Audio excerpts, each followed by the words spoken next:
আসসালামু আলাইকুম, আমি মৌসি। আজকে আমি আপনাদের জন্য নিয়ে আসছি আমার নিজের তৈরি একটা রেসিপি। আমি মাঝে মাঝেই খাই আমার খিদা লাগলে বানিয়ে। এটা আপনাদের সাথে শেয়ার করব।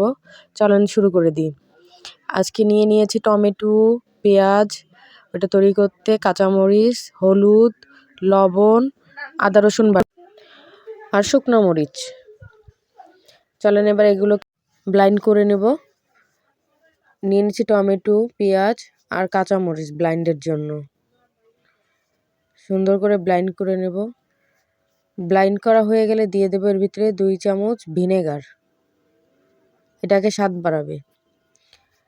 আর এবার নিয়ে নিচ্ছে হচ্ছে সাদা আটা এবং গরম পানি। গরম পানি দিলে আটাটা খুব ভালো মিশে যায়, এটাকে খামি করে নিতে খুব ভালো হয়। আমরা এই আটাটাকে এবার খামি করে নিব। খুব ভালোভাবে এটাকে মথিয়ে নেব। এটা রুটির মতো করে এরকমভাবে গোল্লা করে নেব। এটা আমার নিজের একটা রেসিপি, আপনাদের ভালো লাগলে আপনারা খাবেন। এবার হচ্ছে এগুলোকে আমরা কেক করে কেটে নেওয়ার পালা। আপনার হাতের কাছে ছুরি থাকলে ছুরি দিয়ে কাটবেন। আমি সহজভাবে খুন্তি দিয়ে কেটে নিলাম। এই যে কিছুটা চকলেটের আকৃতির মতো এগুলোকে কেটে নিচ্ছি।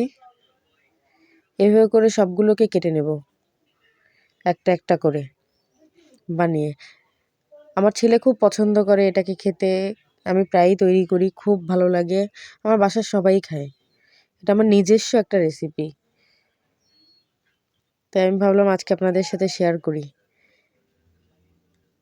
এভাবে করে সবগুলোকে এই যে তৈরি করে নিলাম চকলেটের আকৃতির মতো। আপনারা যে যেভাবে করে আকৃতি দিতে পারেন করে নিতে পারেন, কোনোভাবে সমস্যা নেই। এবার আমরা চলে যাব হচ্ছে একটি পাত্রে পানি গরম করতে দেব।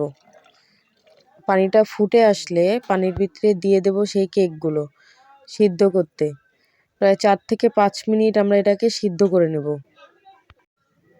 এগুলো সিদ্ধ হয়ে গেলে কিছুটা এরকমভাবে ভেসে ভেসে উঠবে। ভেসে উঠলেই বুঝতে পারবেন যে এটা পরিপূর্ণ সিদ্ধ হয়ে গেছে। এই দেখেন, এই যে ভেসে উঠছে, পরিপূর্ণভাবে সিদ্ধ আমাদের হয়ে গেছে। এগুলোকে আমরা হচ্ছে ঠান্ডা পানি দিয়ে ওয়াশ করে নেব। ঠান্ডা পানি দিয়ে ওয়াশ করার পর আমরা চলে যাব হচ্ছে একটি পাত্রকে গরম করতে দেব চুলায়। এবং চুলায় পাত্রটি গরম হয়ে এলে এর ভিতর দিয়ে দেব আমরা খাওয়ার তেল বা সয়াবিন তেল, যেই তেলটা খায় সেই তেলটা দিলেই হবে। এরপরে আমরা যেটা ব্লাইন্ড করে রেখেছিলাম টমেটো, পেঁয়াজ আর কাঁচামরিচ, সেই ব্লাইন্ডটাকে দিয়ে কিছুক্ষণ নেড়ে চেড়ে নেব এটাকে।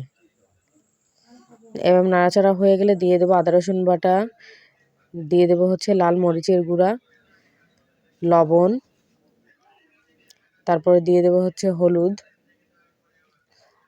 অনেকে ঝাল খেতে পছন্দ করে, আপনারা ঝাল খেলে আরও একটু ঝাল দেবেন। আমরা ঝাল কম খেলাম। আর দিয়ে দিলাম হচ্ছে লেবুর পাতা কিছু। আমরা বাচ্চা খাবে দেখে ঝালটা একটু কমই দিয়েছি। এরপরে দিয়ে দিলাম কিছুটা চিনি। চিনিটাকে দিয়ে খুব ভালোভাবে এটাকে ভেজে নেব একটু, নাহলে মশলা মশলা ঘ্রাণ থেকে যাবে। আর টমেটো দিয়ে যে পানি বের হয়েছে ওইটা দিয়ে এটা কষানো হয়ে যাবে। আমাদের এক্সট্রা কোনো পানি অ্যাড করার প্রয়োজন নেই। আমাদের মশলা প্রায় ভাজা হয়ে গেছে। এখন এর ভিতরে দিয়ে দেবো সেই কেকগুলো। এই কেকগুলোকে খুব ভালোভাবে ফ্রাই করে নেব কড়াইতে মশলার সাথে এবং মাখিয়ে নেব। দেখতে অনেক সুন্দর দেখা যাচ্ছে, এটা খেতেও অনেক মজা। আপনাদের ভালো লাগবে, ট্রাই করে দেখবেন। তৈরি হয়ে গেল আমাদের হচ্ছে সেই মজাদার স্পাইসি ফ্লাওয়ার কেক। আমার বাচ্চার খুব পছন্দের খাবার, তাই আপনাদের সাথে একটু শেয়ার করলাম। এখন এগুলোকে তুলে নেব একটি পাত্রে, তুলে আমার বাবুকে খেতে দেব। এই যে তৈরি হয়ে গেল আমাদের সেই স্পাইসি ফ্লাওয়ার কেক।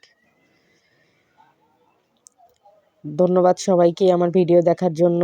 সবাই ভালো থাকবেন, সুস্থ থাকবেন। ধন্যবাদ।